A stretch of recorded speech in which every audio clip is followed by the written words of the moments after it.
Welcome बच्चों, आपका मेरे channel science classes by doctor Kumkum Saxena में बहुत स्वागत है। और ये मेरी दूरस्थ कक्षाएं हैं, ऑनलाइन फ्री एजुकेशन जिसमें आपको कुछ भी नहीं देना है।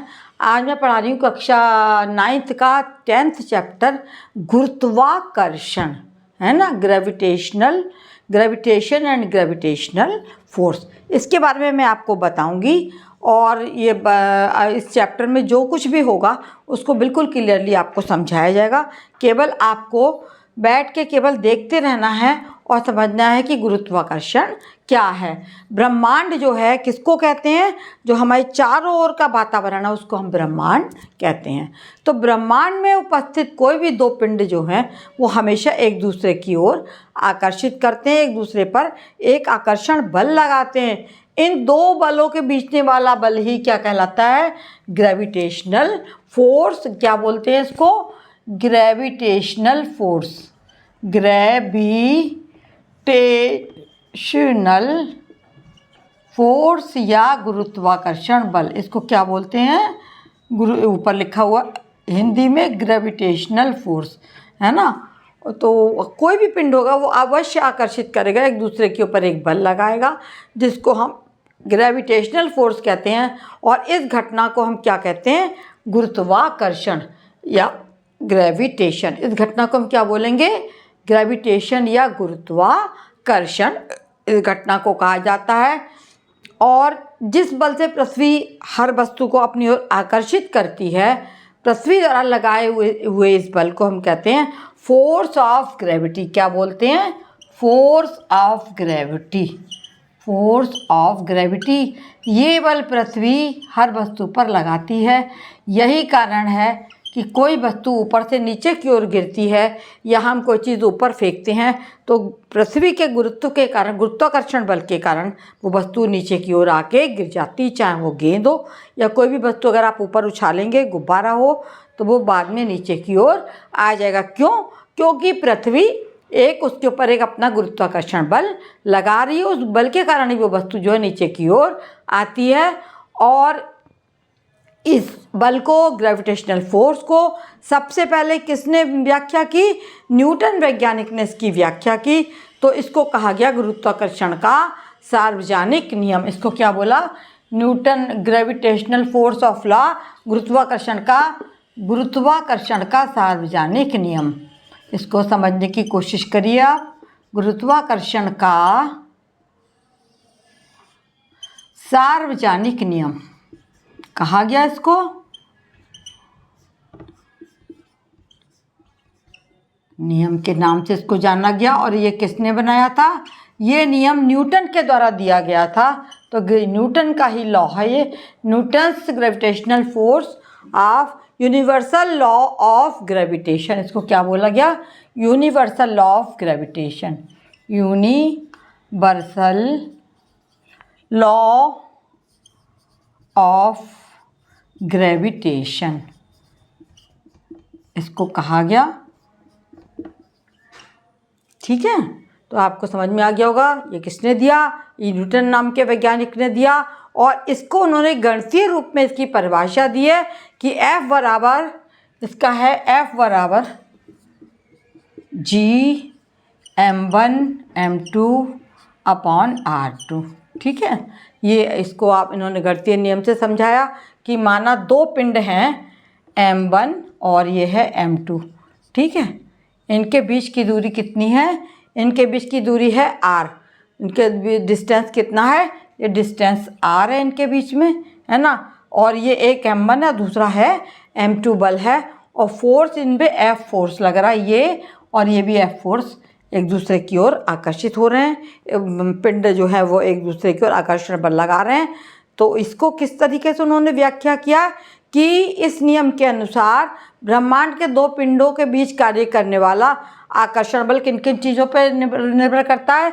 इस नियम के अनुसार ब्रह्मांड में दो पिंडों के बीच आकर्षण बल जो है लगता है वो किस पर निर्भर करता है?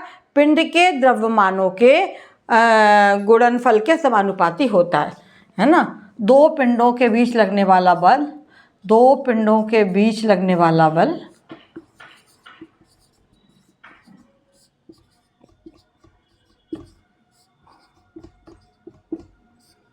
क्या है, दोनों के द्रव्यमान उनका भार मानों के गुणनफल के समानुपाती होता है। और दूसरी चीज़ क्या है ना, होता है, यानी F जो है वो डायरेक्टली प्रोपोर्शनल किसके होगा, F is directly proportional to M1 M2। दूसरा नियम, दूसरी बात इन्होंने क्या कही कि दो पिंडों के बीच, पिंडों के द्रव्यमानों के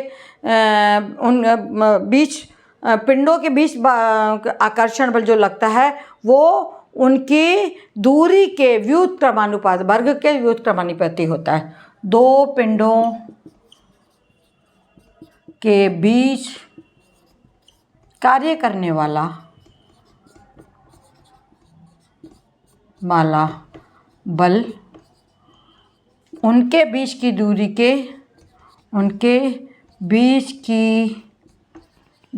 के वर्ग के r² व्युत्क्रमानुपाती होता है, व्युत्क्रमानुपाती कहलाता है। ठीक, होता है, कहलाता नहीं बल्कि होता है। ये इन्होंने दो नियम दिए इसकी व्याख्या करने के लिए, यानी F1 बराबर समानुपाती है M1 M2 और F is directly proportional to 1/R2। ठीक है, F ये आपको लिख दिया, और दूसरा है F is directionally proportional to 1/R2। ये व्युत्क्रमानुपाती है, ये समानुपाती कहलाता है। और नीचे अगर आता है तो इसका व्युत्क्रमानुपाती होती है, R क्या है, इनके बीच की दूरी, तो इसके वर्ग के ये व्युत्क्रमानुपाती होता है। इसको हम एक साथ मिला के लिखेंगे तो ये हमारा आ जाएगा F M1 M2/R2। इसको फिर हम आगे बढ़ाएंगे तो ये नियम हमारा हो जाएगा, ये हम समानुपात का नियम हटा देंगे चिन्ह, तो यहाँ पे हमारा जाएगा F बराबर G M1 M2/R2। ठीक है, ये इस तरीके से इन्होंने इसकी गणितीय व्याख्या कर दी, जहाँ पर G क्या है, ये एक गुरुत्वाकर्षण नियतांक है। G क्या कहलाता है, G हमारा एक गुरुत्वाकर्षण नियतांक है। इसको G को बोलते हैं, G को कहते हैं गुरुत्वाकर्षण नियतांक।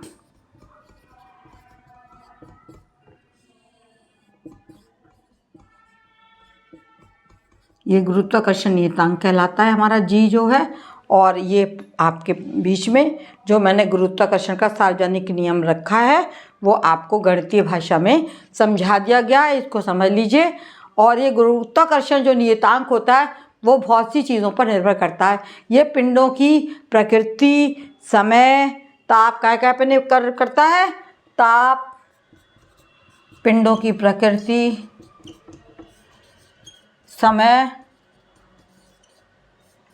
समय और दूरी पर निर्भर करता है। ये सब चीज़ों पर निर्भर करता है। ये गुरुत्वाकर्षण कि पिंड किस प्रकार के हैं, उनके बीच कितनी दूरी है, उनकी प्रकृति क्या है, समय क्या है, ताप क्या है, और इस तरीके से ये इन सब चीज़ों पर निर्भर करता है। तथा ब्रह्मांड के सभी कणों के लिए समान रहता है। ब्रह्मांड के सभी कणों के लिए समान रहता है, तो इसे सार्वजनिक गुरुत्वाकर्षण नियतांक कहते हैं।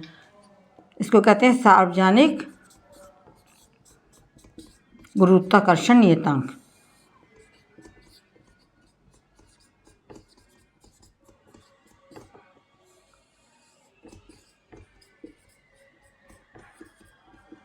ये कहलाता है सार्वजनिक गुरुत्वाकर्षण नियतांक और यूनिवर्सल ग्रेविटेशनल कांस्टेंट। इसको क्या बोलते हैं, यूनिवर्सल ग्रेविटेशनल कांस्टेंट इसको बोला जाता है। और पाए जाने वाले सभी पिंडों के लिए समान होता है। तो ये आपको मैंने समझा दिया कि पिंडों के बीच में किस तरीके से गुरुत्वाकर्षण कार्य करता है, और सभी पिंडों के बीच में आपस में ये बल लगता है, और ये इनमें एक दूसरे में आकर्षण रहता है, और ये एक दूसरे से बंधे रहते हैं, और गुरुत्वाकर्षण नियतांक के द्वारा ये स्थिर रहते हैं। और इनका क्या है दिखा दिया मैंने कि इनका ये पिंडों के डायरेक्ट प्रोपोर्शनल होता है, और ये इनकी दूरी के व्युत्क्रमानुपात होती है, इसके समानुपाती होते हैं। इन दोनों को मिला दिया तो ये फार्मूला बन गया। और यहाँ पर इसको हटा के जी लगा दिया। जी क्या है? गुरुत्वाकर्षण नियतांक, जिसकी प्रकृति ताप, पिंडों की प्रकृति, समय, दूरी आदि पर यह निर्भर करता है। बच्चों, मेरे चैनल को शेयर करें और इसके लिए आपको कुछ भी नहीं देना, देखते रहिए, ऐसे ही मैं आपको पढ़ाती रहूँगी। धन्यवाद।